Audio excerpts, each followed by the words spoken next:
Today's the big day for Adrian and Hortensia.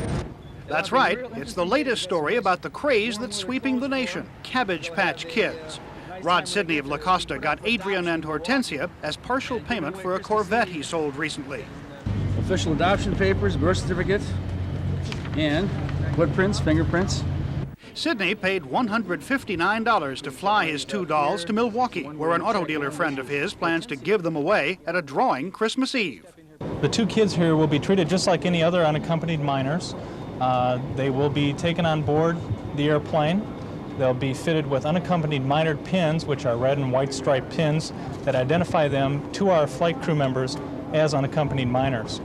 Sidney even hired Clancy the cop, investigator Ben Harrell, to provide security for the hard-to-find dolls. People have paid thousands for the $25 creations, and there have been near riots as shoppers scramble for the 2.5 million kids to be sold this year. Next week, I'm going to do something for the children in San Diego. I'm going to take 2 more Cabbage Patch dolls up to the automobile auction in Los Angeles. We're going to auction them off to the highest bidder, and we're going to take the proceeds, and we're going to donate those for charity for the children for this Christmas in San Diego. All of this is his Christmas spirit coming out, says Sidney. Let's just hope the in-flight meal didn't include coleslaw. Dave Cohen, News 8, Lindbergh Field. At some point, they're going to try to put the seatbelt on these kids. Most people are beyond asking why a good part of the world has gone crazy over Cabbage Patch dolls. The question is moot.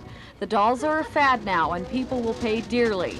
Evidence, the scene at Woolworth's today in Fashion Valley. I'm buying it for my 23-year-old son.